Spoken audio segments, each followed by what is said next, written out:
I'm originally from Toronto, Canada. I came to the United States to go to graduate school. Met my wife there in South Carolina. We moved to Illinois and then back to Ohio because it's closer to home. So kind of a classic story, really. I've always been interested in patterns, shapes, squares, triangles. So when I set out to make a photo quilt, a quilt made of photos sewn together, I start with an image. So this is an image of the North Market. So I'm going to use this photo and I'm going to make its mirror image. For the bottom half of the quilt, I'll cut these 2 inches off. And then the next layer, I'll cut 1 3/4 and a little bit off of here. And then I march it down like this. So by the end, by the top row, I'm using these, this is my 4-inch square. So the effect this creates is from the top to the bottom, the source image shifts slightly and changes. And these lines, which are at odd angles, really lend this dynamism. They intersect in really interesting ways that create diamond shapes and points and spikes.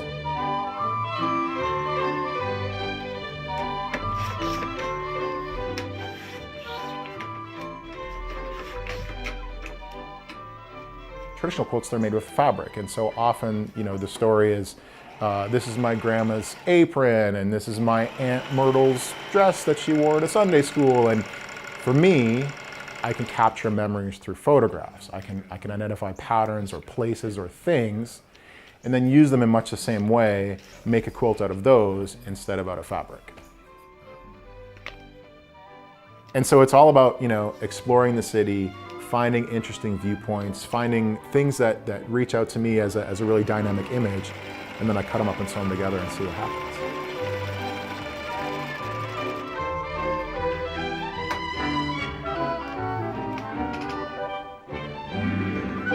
When I was in Illinois, I started working on a pattern called log cabin, which is sort of a square with these strips all the way around that just repeat and repeat and repeat, which kind of gives the effect of a log cabin. And I was in the land of Lincoln. When I came to Ohio a little over 10 years ago, I was thinking and exploring, and I found this Ohio Star pattern. And so the Ohio Star pattern, it's called a 9-patch quilt. There's a group of patterns called that because they're 3 squares by 3 squares. And so this one, 4 of the squares have triangles that sort of form an X.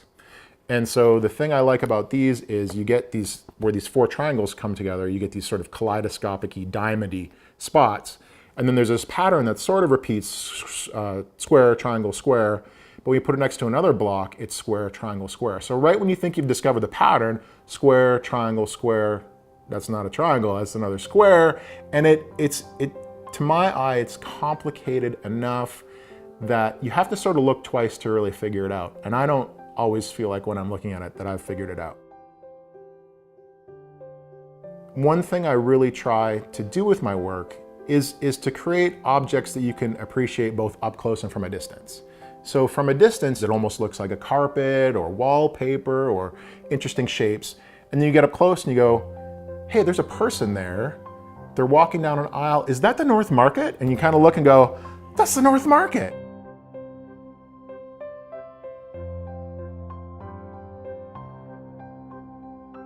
I love fabric quilts. I make fabric quilts. My wife and I make fabric quilts together. But for me, there's something about photographs and sewing them together, and I guess maybe it's the resolution, the clarity you can get with a photograph that really sets it apart from fabric. I think my work is sort of about noticing the beauty around us and sort of stopping and pausing and appreciating it in a way maybe we haven't before.